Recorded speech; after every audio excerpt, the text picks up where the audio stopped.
Bonjour à tous et bienvenue sur la chaîne Esprit Commerce. Aujourd'hui, on se concentre sur les MDD, marques de distributeurs. Donc si la vidéo vous plaît, n'hésitez pas à me mettre un petit pouce en l'air et à vous abonner pour me le faire savoir. C'est parti!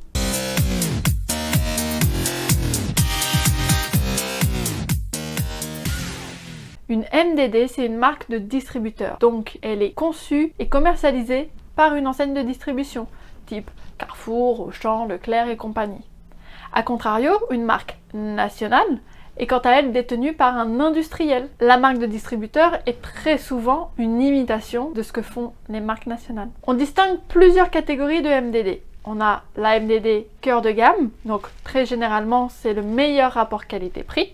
La MDD premier prix, donc ça va être toutes les MDD les plus compétitives en termes de prix. Et la MDD Premium, donc là ça va être une MDD haut de gamme qui très généralement n'ont rien à envier aux marques nationales. La MDD, elle peut prendre le nom de l'enseigne, donc comme je vous ai dit, Carrefour, etc. Ou alors avoir un nom totalement détaché de l'enseigne, donc c'est ce qu'on appelle les marques propres. On a donc aussi les MDD économiques qui très généralement rejoignent les MDD premier prix. Et on a les MDD drapeaux. Donc les MDD drapeaux, c'est une MDD qui met en avant une caractéristique du produit. Donc pour que ce soit plus clair pour vous, je vous ai fait quelques exemples. Donc prenons dans un premier temps l'exemple de Auchan. Vous allez avoir dans les marques enseignes toutes les petites marques de Auchan qui reprennent son logo, son nom. On a Auchan tout simplement, on va avoir Auchan qui reprend un peu les produits premium, on va avoir Rick & Rock by Auchan, on va avoir Cosmia by Auchan, donc voilà, toutes ces marques là, ça va être les marques enseignes. Les marques propres, ça va être les marques commercialisées uniquement par Auchan, mais si on l'ignore, on ne sait pas qu'ils appartiennent à Auchan. Donc comme par exemple Baby, Airport, Quick Live, etc. Enfin, dans les marques économiques, on va avoir la marque pouce en l'air. Donc là pour le coup, il n'y a même pas de dénomination, c'est juste un logo, mais tout le monde sait en voyant ce logo qu'il s'agit du produit premier prix. Et très souvent, par ailleurs, les produits premier prix, donc les MDD économiques, vous n'allez pas retrouver le nom de l'enseigne dessus. Il y avait Carrefour qui l'avait fait, on va le voir, mais généralement, on ne retrouve pas le nom de l'enseigne parce que l'enseigne essaye de se détacher de ces produits qui sont perçus peu qualitatifs. Et enfin, la seule marque drapeau que j'ai pu voir sur Auchan, ça va être la marque bio, donc tous les produits bio faits par Auchan et qui sont revendiqués tels quels. Maintenant, prenons l'exemple de Carrefour. Carrefour qui a un peu plus de marques en interne, donc c'est un peu plus riche comme analyse. Chez Carrefour, vous allez avoir énormément de marques enseignes. Vous allez avoir la sélection Carrefour, donc ça c'est les produits un peu premium. Vous allez avoir Bon Appétit, ça va être tout ce qui est un peu snack et compagnie. Et vous allez avoir un peu une marque enseigne par gamme avec Carrefour Soft, Carrefour Expert, Carrefour Classique et compagnie. Donc voilà, Carrefour a développé énormément de petites marques enseignes correspondant à ces gammes de produits. Mais en marque propre, il en a pas mal aussi. Dans le tableau que je vous ai mis là, vous retrouvez Reflet de France qui est très connu, c'est une marque un peu des terroirs régionaux. Vous avez aussi la marque Tex qui reprend tout le textile et je vous ai entouré des catégories similaires de produits. Donc vous avez des marques qui correspondent à leur marque de cosmétiques et d'hygiène et vous avez les marques qui correspondent à tout ce qu'ils font dans l'univers de la maison. Donc pour le coup, Carrefour est un acteur assez présent sur le marché avec pas mal de marques dans le petit électroménager, dans les appareils pour la beauté type rasoir, boucleur, lisseur et compagnie. Même un peu de décoration, donc Carrefour a développé pas mal de CMDD en marque propre. Aussi en marque drapeau, ils en ont plusieurs. Vous avez Carrefour Veggie, donc tous les produits végétariens. Vous avez Carrefour Eco. Donc là, ça va être les produits un peu plus écologiques. Carrefour Baby, c'est tous les produits pour la petite enfance. Et encore une fois, Carrefour Bio. Enfin, en marque économique, Carrefour, c'est un peu un cas particulier parce qu'ils avaient récemment les produits blancs. Donc c'était ce qui correspondait à Carrefour Discount. Vous aviez juste un trait bleu avec un emballage tout blanc et juste le produit. Et récemment, là, depuis quelques mois, ils ont décidé de changer complètement, d'enlever Carrefour Discount et de le remplacer par Simple Choice. À nouveau, une enseigne qui enlève son nom de ses produits premier prix. Maintenant, penchons-nous un peu sur l'historique de la MDD. En France, la première marque de distributeur s'est inscrite à l'Institut national de la propriété industrielle, c'est la marque Coop. Donc jusque dans les années 70, il y a quelques succursalistes qui ont sorti leur MDD, on a donc Coop, Casino, il y a eu Codec et certains magasins populaires comme Uniprix et Monoprix qui ont sorti respectivement leurs marques Forza et Beaumont. Ce qu'on retient en général dans l'historique des MDD, c'est surtout la grosse révolution que Carrefour Carrefour a fait en 1976 en lançant sa gamme de produits libres. Donc c'était des produits très simples, il y avait juste la dénomination du produit sur eux et ils se voulaient le moins cher possible. C'est vraiment le début de la concurrence sur les prix. Et donc cette idée de produits libres a été copiée et suivie par la concurrence. On a eu les produits blancs de chez Continent et les produits orange de chez Euromarché ainsi que les produits élémentaires d'Intermarché. Donc là vraiment, c'est ce qu'on considère vraiment comme les vrais débuts des marques de distributeurs. Et donc presque 10 ans plus tard, en 1984, que Carrefour est à nouveau pionnier sur le concept puisqu'il arrête sa gamme de produits libres et lance sa première marque de distributeur au nom de sa propre enseigne. Et encore une fois, cette initiative va être copiée par la concurrence et donc là c'est un peu le début des MDD cœur de gamme tels qu'on les connaît aujourd'hui. Maintenant voyons un peu la confrontation entre marque de distributeur et marque nationale. Parce qu'au final, c'est un éternel combat. Les enseignes vendent leur MDD en général, c'est une moyenne 20% moins cher que ce que font les marques nationales. Alors comment s'explique cette différence de prix? Est-ce que c'est à cause de la qualité ou quoi? Et en fait non, pas du tout. C'est dû au fait que les MDD ont un budget de communication bien moindre par rapport à ce que les marques nationales mettent sur la table. Ensuite, vous avez le fait que les marques nationales doivent payer leur remplacement en rayon, les commerciaux qui viennent vérifier est-ce que les produits sont bien mis en rayon, etc. Donc tout ça, c'est générateur de coûts. Et enfin, il y a toute la partie recherche et développement, comme je l'ai dit précédemment. En général, les MDD, c'est des copies des marques nationales. Or, les marques nationales ne peuvent pas copier ce qui n'existe pas.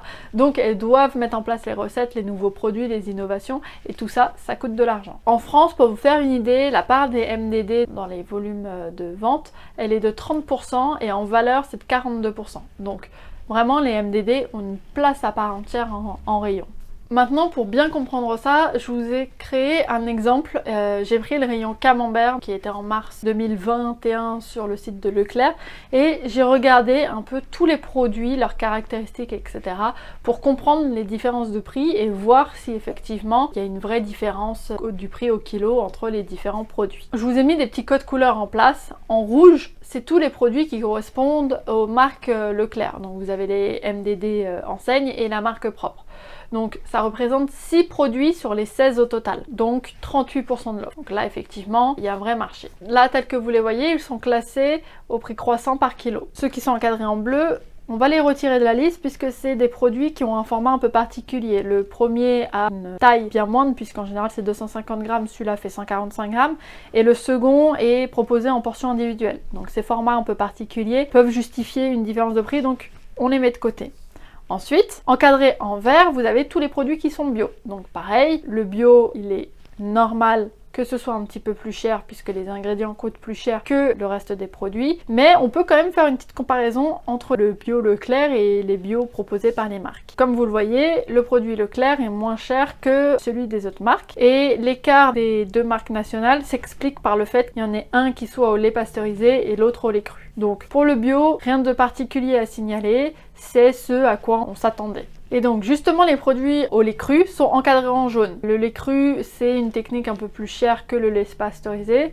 Encore une fois, du coup, ça justifie qu'il soit parmi les fromages les plus chers. Ceci dit, on constate une fois encore que le produit Leclerc est moins cher alors qu'il a le label AOP en plus par rapport aux autres. Là où le cœur de la comparaison va pouvoir s'effectuer, ça va être sur tous les camemberts au lait pasteurisé. J'ai regardé au détail pour chacun d'entre eux. À chaque fois, le lait est issu de France. Le pourcentage de matière grasse varie entre 20 et 22%, donc pas de différence significative. Et en termes d'ingrédients, on tourne autour de la même chose. Donc, encore une fois, on constate que les MDD sont moins chers que les marques nationales, excepté pour le fromage MDD qui se veut engagé. Donc lui, pour le coup, il est un peu plus cher parce qu'il assure que les vaches sont libres dans le pré X jours dans l'année, sont nourries sans OGM, que les producteurs sont bien rémunérés. Donc il y a des engagements derrière qui justifient un prix un peu plus élevé.